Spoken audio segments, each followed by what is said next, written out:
भारत के स्वतंत्रता सेनानियों में एक नाम है मदन लाल ढींगरा का। 17 अगस्त 1909 को मदन लाल ढींगरा को फांसी दे दी गई। उस समय उनके हाथ में गीता थी और होठों पर राम तथा कृष्ण का नाम।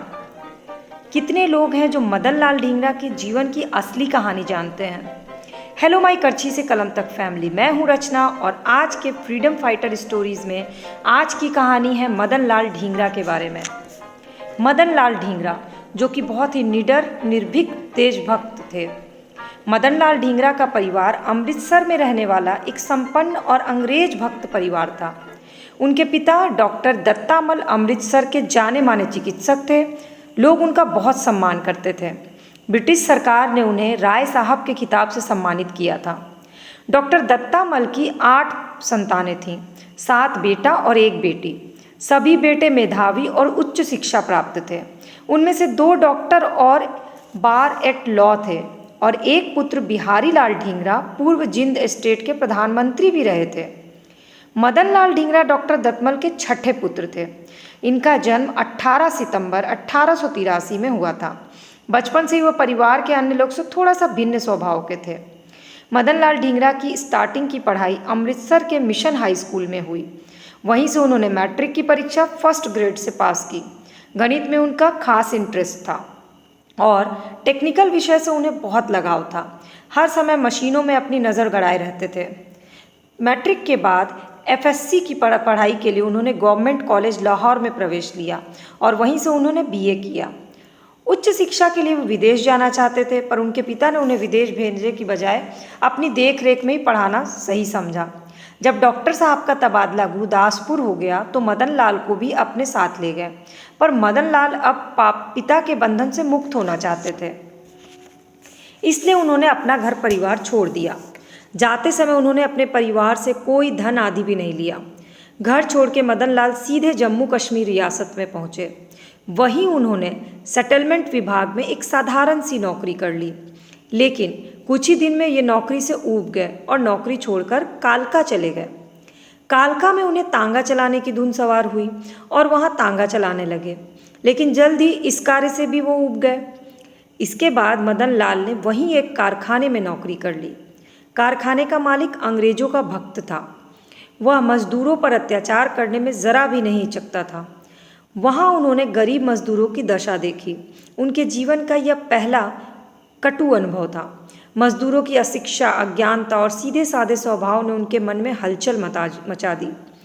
ऐसे मजदूरों पर अत्याचार होते देख उनका खून खौलने लगता था। मजदूरों को उनके अधिकार दिलाने के लिए मदन लाल ढींगरा ने अब कमर कस ली थी और इसके लिए उन्होंने ट्रेड यूनियन बनाई। मजदूरों के अधिकारों की रक्षा के लिए उन्होंने अपनी नौकरी की भी परवाह नहीं की और मजदूरों के सच्चे मित्र बन गए। कारखाने के मालिक से उनकी ये गतिविधियां छिपी नहीं थीं। उसने ढींगरा को नौकरी से निकालने का निश्चय कर लिया। महीने के अंत में जब ढींगरा अपना वेतन लेने के लिए कार्यालय में पहुंचे तो मैनेजर ने उन्हें वेतन तो दे दिया, लेकिन अगले दिन काम पर नहीं आने के लिए कह दिया। कारण पूछने पे मैनेजर ने उनसे साफ कहा, आप जैसे यूनियन बाजों के लिए यहाँ कोई जगह नहीं है। यह नौकरी छूटने के बाद मदन लाल कुछ दिन कालका में ही रहे और फिर अमृतसर लौट आए। माता पिता ने फिर उन्हें अपने अनुकूल ढालने की कोशिश की, लेकिन वह उनकी बातों में नहीं आए। उन्होंने विदेश जाने का फैसला कर लिया और इसलिए उन्होंने दोबारा घर छोड़ दिया और बम्बई चले गए। बम्बई में उन्होंने पानी के एक जहाज पर नाविक की नौकरी कर ली। वहाँ उन्होंने अपना सही नाम नहीं बताया और ना ही अपने घर परिवार का कोई पता ही दिया। उन्होंने यह बात भी छिपाई कि वो अमृतसर के रहने वाले हैं। औपचारिकताएं पूरी करने के लिए उन्होंने अपना नाम और पता गलत बताया। इधर मदन लाल के माता पिता ने उनको बहुत खोजा। समाचार पत्रों में फोटो डलवाई, सब छपवाए, सूचनाएं प्रकाशित की, चारों ओर दौड़ धूप की, ज्योतिषियों की शरण में गए, लेकिन इस सब का कोई फायदा नहीं हुआ, क्योंकि तब तक मदन लाल उनकी पहुंच से काफ़ी दूर जा चुके थे। ईस्ट इंडिया कंपनी के एक जहाज में नाविक का काम करते हुए लंदन पहुंच गए। मदन लाल ने लंदन में खूब सैर की। कुछ दिन लंदन में घूम फिर कर एक बार फिर अपने घर लौट आए। इससे माता पिता को बड़ी शांति मिली और उन्होंने अब चैन की सांस ली। लंदन का ठाट बाट बड़ा जीवन उन्हें लुभा रहा था, इसलिए वो माता पिता पर लंदन पर पढ़ने का दबाव डालने लगे। उनके बार बार आग्रह करने पे बड़े भाई डॉक्टर बिहारी लाल ढींगरा ने भी पिता से प्रार्थना की कि मदन लाल को विदेश भेज दिया जाए। फिर काफ़ी सोच विचार के बाद मदन लाल की बात मान ली गई और उन्हें विदेश जाके उच्च शिक्षा पाने की अनुमति मिल ही गई। 1906 में मदन लाल लंदन के लिए चल पड़े। वहाँ उन्होंने यूनिवर्सिटी कॉलेज में इंजीनियरिंग पढ़ने के लिए दाखिला ले लिया। बढ़िया कपड़े पहन के मेकअप करके वहाँ की सड़कों पे घूमना उन्हें बहुत अच्छा लगता था। आईने के सामने खड़े होकर देर तक अपने आप को संवारते रहते थे। एक दिन मदन लाल को इंडिया हाउस, जिसकी स्थापना प्रसिद्ध क्रांतिकारी श्याम जी कृष्ण वर्मा ने की थी, इनके बारे में पता चला। जब मदन लाल इंडिया हाउस पहुँचे तो वीर सावरकर भारतीय युवकों के एक समूह को संबोधित कर रहे थे। वह युवकों को भारत की दयनीय दशा के बारे में बता रहे थे। मदन लाल ने यह सब सुना तो उनका खून खौल उठा। उनके मन में अंग्रेजों के प्रति घृणा पैदा हो गई। चूँकि उनका परिवार अंग्रेज भक्त था, इसलिए उन्हें देशवासियों की दशा पर, उन पर होने वाले अंग्रेजों के अत्याचारों का कभी आभास ही नहीं हुआ। उस दिन सावरकर ढींगरा के हृदय समाज बन गए और उनके भाषण सुनने के लिए वो रोज इंडिया हाउस आने लगे। सन 1908 में वीर सावरकर ने लंदन में एक अभियान छेड़ा, देश के प्रथम स्वतंत्रता संग्राम की 81वीं वर्षगांठ के रूप में। इसके माध्यम से भारतीय युवकों में देश प्रेम की भावना भरने का एक अच्छा अवसर मिल गया। इस अभियान के एक समारोह में लंदन में प्रायः सभी अप्रवासी भारतीय छात्र सम्मिलित हुए। वे 1857 के स्मारक के बिल्ले लगाकर अपनी कक्षाओं में गए। यह देख के अंग्रेज अध्यापक बहुत नाराज हुए। इन्हीं युवा छात्रों में मदन लाल ढींगरा भी थे। बढ़िया सूट पहन के, बिल्ला लगा के बड़ी शान से महाविद्यालय की इमारत में घूम रहे थे। एक अंग्रेज ने उनके कोट पर लगा बिल्ला खींचने का प्रयास किया। तब ढींगरा ने उनके मुंह पर एक तमाचा जड़ दिया और उसे जमीन पे पटक कर उसकी छाती पे चढ़ बैठे और अपनी जेब से चाकू निकाल लिया। बेचारा अंग्रेज दया की भीख मांगने लगा। उन्होंने उसे माफ कर दिया। ढींगरा जी ने कष्ट सहने की असाधारण क्षमता थी। एक दिन वह इंडिया हाउस में अपने भारतीय मित्रों के साथ बैठे थे। मित्रों में जापानियों के साहस और बलिदान की चर्चा चल रही थी। ढींगरा को यह बात अच्छी नहीं लगी। उन्होंने कहा, जापानियों की प्रशंसा बहुत हो गई। क्या तुम समझते हो कि हम भारतीय किसी से कम हैं? इस पर सभी दोस्त हंस पड़े, क्योंकि वे ढींगरा को केवल छैल छबीला ही समझते थे। एक दोस्त ने ताना मारते हुए कहा, अरे तुम अच्छी तरह जानते हो, तू केवल बातूनी है, समय आने पे तू कुछ नहीं कर सकता। ढींगरा को यह बात बिल्कुल अच्छी नहीं लगी। उन्होंने साहस और सहनशीलता का परिचय देने के लिए हर चुनौती को स्वीकार किया। अंत में एक मित्र एक लंबी और मोटी सुई ले आया। उसने ढींगरा से मेज पर अपना पंजा रखने के लिए कहा। ढींगरा ने अपना पंजा मेज पर रख दिया। युवक ने सुई पंजे में चुभोनी शुरू कर दी। यह सुई चुभोता गया, मगर ढींगरा ने आह तक नहीं की। यहाँ तक कि सुई हथेली को भेद कर आर पार हो गई। खून बह रहा था, दर्द हो रहा था, फिर भी ढींगरा अविचलित नहीं हुआ। यह देखकर मित्र ने अंततः सुई निकाल ली।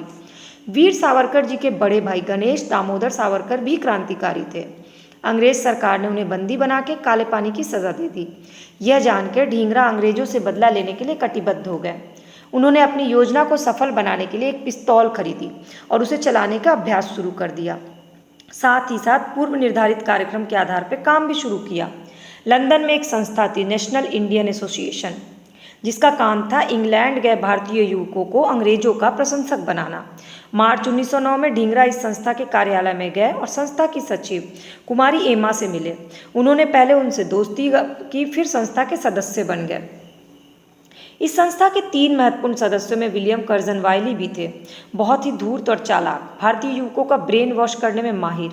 अंग्रेज ऐसे युवकों को अंग्रेज भक्त और देशद्रोही बनाने का प्रयास करते थे, इसलिए भारतीय विद्यार्थी उससे प्रायः घृणा ही करते थे।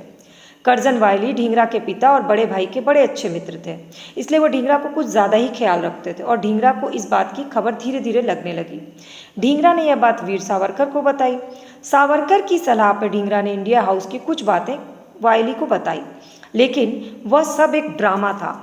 1 जुलाई 1909 को नेशनल इंडियन एसोसिएशन की वर्षगांठ के उपलक्ष्य में एक समारोह होने वाला था।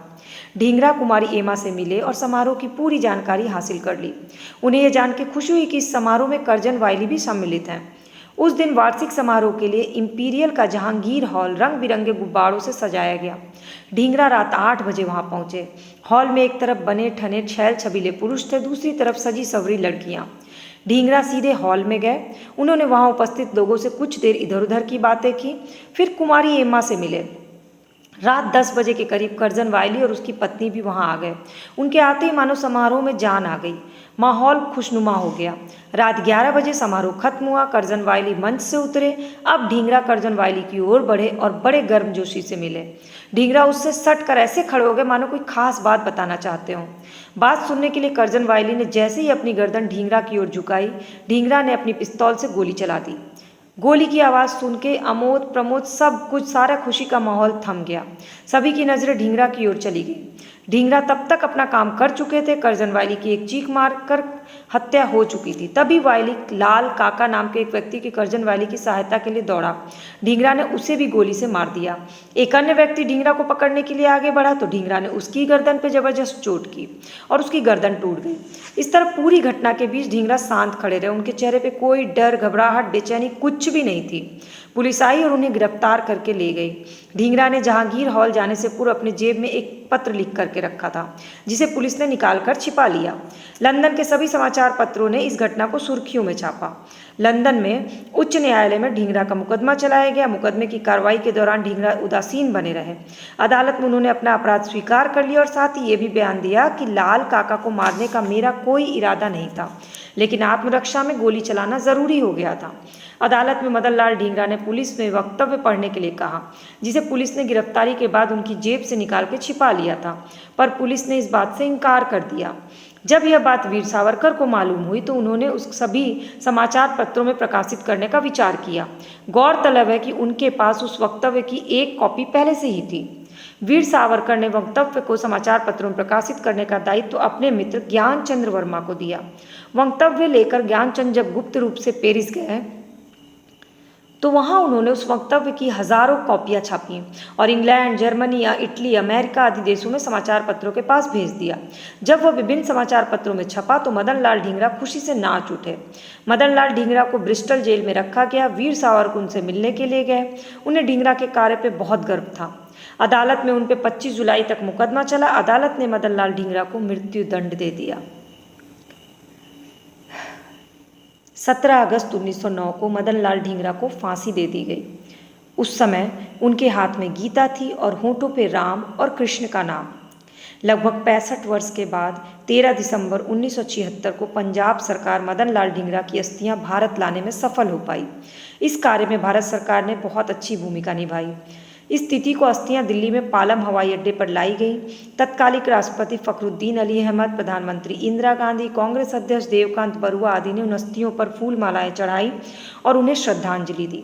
14 दिसंबर को अस्थियां दिल्ली से पंजाब ले जाई गई। 20 दिसंबर को अपराह्न में 3:30 बजे पंजाब सरकार की ओर से उन्हें राजकीय सम्मान दिया गया और उस समय ढींगरा के परिवारजन भी वहां उपस्थित थे। 25 दिसंबर 1976 को सुबह 10 बजे अस्थि कलश राजपुरा से अंबाला, जगाधारी, सहारनपुर होता हुआ हरिद्वार पहुंचा और उसी दिन गंगा में उनका विसर्जन कर दिया गया। और इस तरह भारत के एक महान स्वतंत्रता संग्राम के महान स्वतंत्रता सेनानी की अस्थियों का विसर्जन हो गया। पर स्वतंत्रता सेनानियों को जब भी हम याद करते हैं तो उनमें मदन लाल ढींगरा का नाम हमेशा याद किया जाता है और 18 सितंबर को उनका जन्म दिवस के रूप में मनाया जाता है। तो अगर आपको मदन लाल ढींगरा की यह जीवन की कहानी अच्छी लगी होगी तो इसे लाइक करिएगा, जय हिंद जय भारत लिखिएगा और जय मदन लाल ढींगरा ज़रूर लिखिएगा। ऐसे और भी स्वतंत्रता सेनानियों की वीडियोस और उनका जीवन परिचय देखना हो तो चैनल के सब्सक्राइब बटन को क्लिक करके बेल आइकन को प्रेस कर लीजिएगा ताकि सारी वीडियो अपडेट आपको फ्री ऑफ कॉस्ट मिल जाए। और हमें भारतीय होने पे हमेशा गर्व होना चाहिए, इसीलिए उस गर्व के साथ ही हमेशा आप अपने जीवन को बिताइएगा। जय भारत, जय हिंद।